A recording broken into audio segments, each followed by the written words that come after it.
యేసు ప్రభువు బీదతనాన్ని చిన్నచూపు చూడలేదు. ఆయన ఒక నిరుపేద కుటుంబంలో జన్మించాడు. నక్కలకు బొరియలున్నాయి, ఆకాశ పక్షులకు గూళ్ళు ఉన్నాయి, గాని నాకు తలవాల్చుకోవడానికి స్థలం లేదు అన్నాడు యేసు ప్రభువు.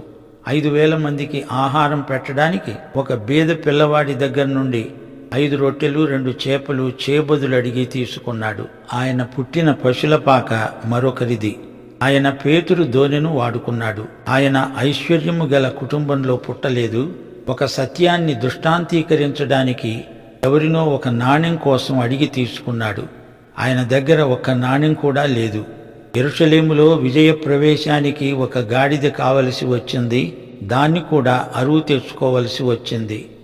చివరికి ఆయన చనిపోవటానికి కూడా బరబ్బా కోసం తయారై ఉన్న సిలువను ఆయన వాడుకున్నాడు. ఆయనను ఉంచిన సమాధి కూడా అరిమతయ్య యోసేపుది.